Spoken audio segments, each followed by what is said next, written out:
Imagine that every cell in your body follows a strict set of rules: when to divide, when to repair itself, when to stop growing, and even when to die. Now imagine a cell that slowly stops following those rules. It ignores stop signals, it keeps dividing, it survives when it should die.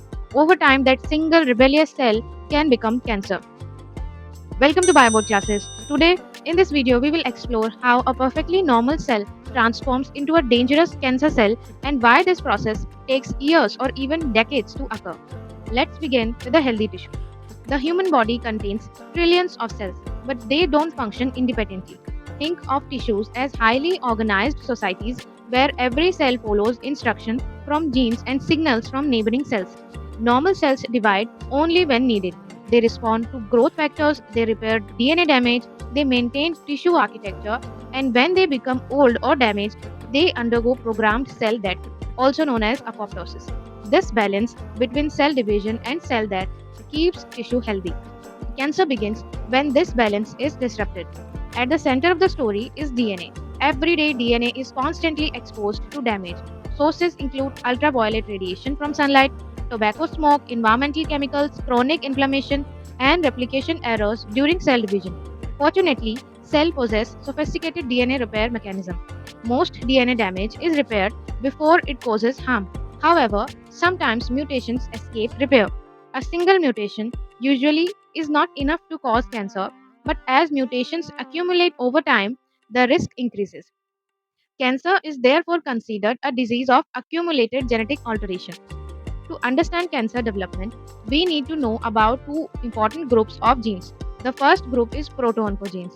Proto-oncogenes normally promote cell growth and division. They are like the accelerator pedal of a car. Example includes growth factor receptor, signaling proteins, and transcription factors. When mutation activate these genes abnormally, they become oncogenes. The accelerator becomes stuck. The cell receives constant signals to divide. The second group is tumor suppressor genes. Tumor suppressor genes act like brakes. They prevent uncontrolled cell proliferation and maintain genomic stability. Famous examples include TP53 and RB1. When tumor suppressor genes are inactivated, the brakes fail. Now the cell has both a stuck accelerator and defective brakes. This creates ideal conditions for uncontrolled growth.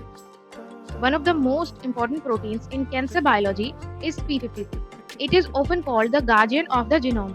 When DNA damage is detected, P53 can pause the cell cycle, activate DNA repair pathways, and trigger apoptosis if damage is severe. In many cancers, the P53 gene is mutated. As a result, damaged cells survive instead of being eliminated.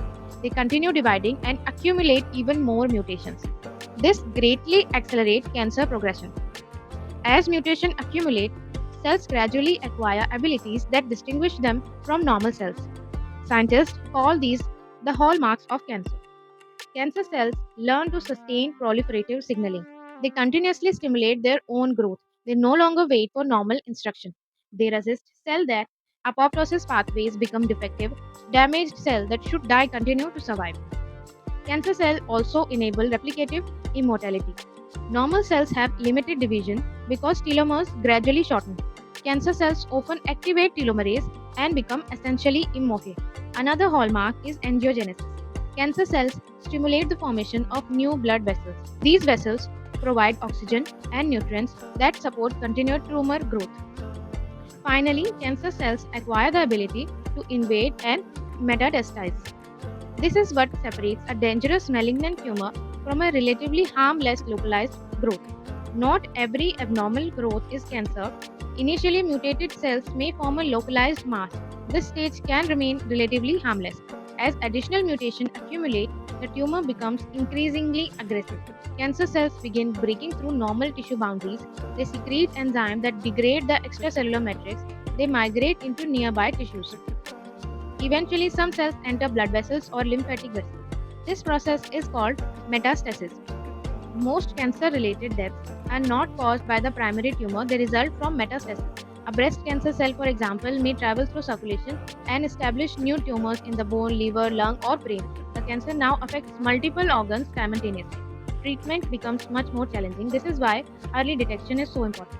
One fascinating way to view cancer is as evolution occurring inside the body.